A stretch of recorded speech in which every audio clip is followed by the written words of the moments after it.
The three most valuable words in ride sharing, whether driving for Uber or Lyft, 3 words. Know your worth. What up, folks? Once again, it is indeed your boy Tim with another ride sharing video. Declined a host of trips today, a bunch of bullshit. As I stated, know your worth. So I get a message from Uber telling you that my status, I guess my gold status had dropped. I'm not even trying to pursue any of these status because they are all based on having a great acceptance rate or increasing your acceptance rate. And as I state, if you know your worth, you don't accept bullshit. But I want to give you my current numbers that they presented to me. Not that I ever pay attention to this, but it did open my eyes and make your boy say, damn. They put on the screen out of my last 200 trips, you accepted 18 and declined 182 trips.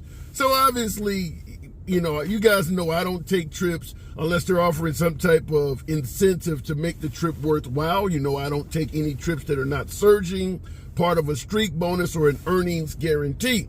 There are no earnings guarantees going on right now.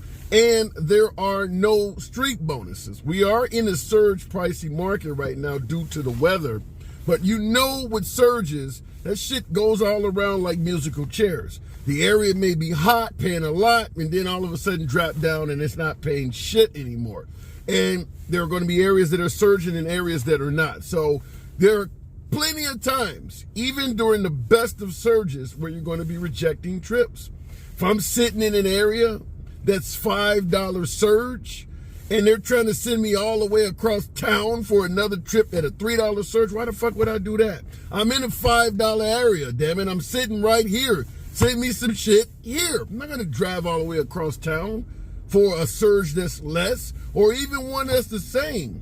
If I'm in a hot surging area, the last thing I want is a trip that sends me all the way across town to get an equal surge or one that's less. So I'm declining a lot of trips even in a surge area. But in regards to a decline rate or an acceptance rate, I think my acceptance rate is 8 or 9% if I can remember. But listen, they're telling me I need to get my acceptance rate up. Everybody knows why drivers' acceptance rates are so low. I hate that the companies come at you as if you're doing something wrong by not accepting trips, as if you're delivering bad customer service to the passengers by not accepting trips, when they know what the problem is. They know why drivers are accepting trips. But it continues on. I want to give you the actual verbiage of what appeared on my screen in response to me declining trips. When drivers repeatedly reject trip requests, everything slows down. Rider wait times are longer, or riders wait longer to be picked up, and you and other drivers have to travel further picking up other passengers. That's fucking bullshit. Now it says when drivers repeatedly reject trip requests, and it tells you everything slows down. The only reason we're repeatedly rejecting shit is because it's not profitable. It doesn't pay. It's not worth it. If you want riders or drivers' acceptance rates to go up, pay them properly. This is a simple thing that can easily be solved instead of coming across like it's the driver's fucking fault that their acceptance rate is down. I'm not going to take a trip across town to pick somebody up and drive them only one block for a $2.25 payout or some bullshit. That happens to all of us. If they want the acceptance rates to be increased, obviously the pay is the number one thing they should do. But the second should be allowing drivers to set parameters, such as there's certain neighborhoods I don't want to go to. There are certain distances I don't want to drive. Make it easy. Make it easy. Now, in some markets, I know this does happen, but it's not happening in all markets. In my market, in fact, you don't even know where the passengers are going unless your acceptance rate is high enough with Uber. They don't tell you where you're taking a passenger. So that's going to certainly affect if I decide to take a trip or not. It's also going to affect my cancellation rate because I'm constantly kicking passengers out that want to do trips 20, 30 miles or more. With Uber and Lyft, the best open secret is the longer the trip, the less profitable. Certainly if you're driving at a low surge or no surge at all. If you're driving for base fare, taking somebody 20 miles outside of town is a losing battle because you got to come back. Unless you happen to be in a market where you're fairly certain that you can get a trip coming back. But in most cases, in most markets around the country, if you drive somebody out of town, you cannot be assured there's going to be somebody at that location wanting to come back in town with you. So those trips are not worth taking. In my market, any trip over 15 miles is not worth taking. Those are all unprofitable trips in my opinion, because you're going to have to drive at least some of that 15 miles back into the metropolitan area without anybody in your car. That's just not going to happen. Some cases you may be able to drive to a sister city, take trips in that city. Maybe after a few hours, somebody may come back your way that you want to go, but there's no guarantee of that. There's just simply no guarantee of that. So I don't take trips going out of town. But I really hate the verbiage here when drivers repeatedly reject trip requests. Everything slows down. Pay would neutralize that like that. Drivers are not turning down trips for the fun of it. They're making calculated decisions. And oftentimes, the amount of money they make is the primary reason why. But there are other issues like neighborhoods, like I talked about, distance, going to sister cities and things like that. But I'll even be honest with you in regards to trips out of town. If that shit paid properly, I would do it in a heartbeat. I used to drive taxis about a decade ago. Long trips were highly desirable because in the taxi business, the longer the trip, the more profitable it is. When you're making $3, $4 a mile, like some cities pay, I drive you all the way across the fucking country if I'm making really good money doing so. I don't mind doing that. But when you're making 70 cents a mile, 75 cents, 80 cents like some Uber and Lyft markets pay, every decision has to be a calculated choice. Because there's a lot of trips that don't pay. And some of the shit I'm seeing in the food delivery business with Uber Eats are just downright shocking. I'm going to have to do a whole nother video on that because I'm seeing trips that take like 30, 40 minutes of your time that barely pay $5 or $6. Unbelievably low. Even lower so than passenger transport. I've never really got involved in food delivery, but I made a mistake and clicked on the Uber Eats checkbox. And so I'm getting these Uber Eats trips and I'm thinking like, who the hell would do that? And these trips have the nerve to have includes tip in it. How could anything for $4 also include a tip? I don't understand how that works. Maybe I'm missing out on something. But in conclusion to this, it states that riders wait longer to be picked up and you and other drivers have to travel further picking up other passengers. I don't see why rejecting a trip should make you have to travel further. I mean, if it's a busy time when there's surge pricing, there should be a bunch of folks in that neighborhood that are requesting trips. I don't see what's the purpose of, other than them simply being punitive. Because I start getting this shit like these warnings of, you may lose your place in queue.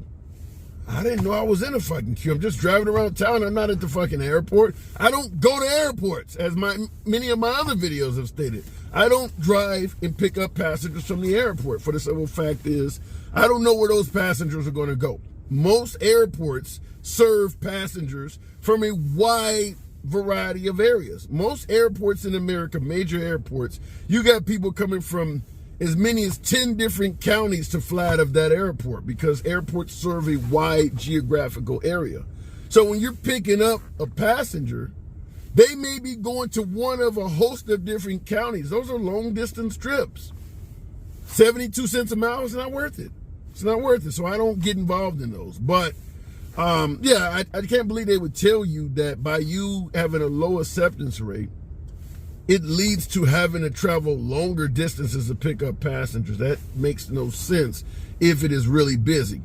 If it's only 3 people looking to get a ride, maybe one of them's close and the other 2 are further away, then yeah, I could understand. But I'm only out when it's surging, folks. So it's plenty of trips. It doesn't matter. And with me, it hasn't mattered. I've turned down trip after trip after trip. Some trip may be 4 miles away. You know, I only travel between 2 and 3 miles to pick somebody up. I'll reject the trip that's 4 miles away, and the next trip may be a half a mile away. So I haven't seen that.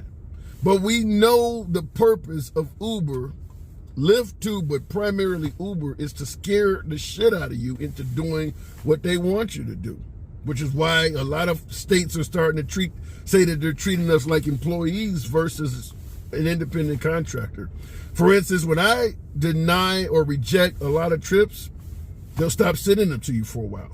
That's punishing you. That's not supposed to happen. If you're an independent contractor, you should be able to reject shit all day long. It's not bad customer service to turn down some shit that ain't paying right. What's supposed to happen is a bidding war of sorts. If Uber gets a passenger's willing to pay $10 for the fare, Uber wants to keep their $7 or whatever the fuck they try to take out of the fare. You send the trip to the driver, you're going to get a driver $3 or $4 to that 10. If the driver says no, you send it at a higher rate. You're trying to pay as low as you can for labor. But if nobody takes it, then you have to raise it up. No different than if you needed to get your kitchen sink fixed. Try to find a plumber that'll do the whole job for $200. If you can't find one, you post another ad offering to pay $220. That's how it's supposed to work. You don't threaten the drivers that they don't want to do some shit where they're not making any money and then offer to punish them. They need to be regulated. I hate to say it. I know a lot of you folks are not a fan of government regulation, but time and time again, they have shown that if you leave Uber and Lyft to their own devices, they're going to fuck the drivers over. I don't think we're at a point now where that's even questionable. Most of us don't trust Uber or Lyft at all. Even shit they put in writing is not always true. Whether it's how much you'll earn, whether it's how much they take, whether it's how much you're making per utilized hour, whether you're getting all your tips, whether it's a 50-50 or 60-40 split, none of the shit they say you should take at face value. As someone who's driven off and on since 2014, I can tell you for an absolute fact, the amount of lies that Uber particularly has told drivers cannot all be covered in one video. It is that many of them that I cannot even cover it all in one video. Even drivers who are out here speaking positively of Uber admit, well, yeah, but they do lie about this or they do lie about that, or they're using the algorithm to control you. I mean, even the people who favor Uber and Lyft, guys out who are taking every trip that comes along, admit, yeah, they're not always honest at all. I don't think there's any way to get drivers to view Uber as a trustworthy what would you call it, a subcontractor, or we're the subcontractors, they're the contractors, as a co-partner to deal with. I don't think anybody driving for Uber or Lyft trusts them. That's horrible. That is horrible. They need to fix that in terms of expecting drivers to deliver good customer service and they know their drivers don't trust them. That is horrible. But what about you? Do you trust Uber? Do you, when they tell you something, this is you're driving in a $4 surge market, do you feel confident they're going to pay you that shit? Do you feel confident that anything they tell you is going to happen? I don't. Let your boy know in the comments. I'm just amazed that they would send me this shit because my acceptance rate is so low and complain about everything when they know what the real problem is. It's to pay. But until the next video, take those 3 words to heart. Know your worth, people, and I'll see you in the next video.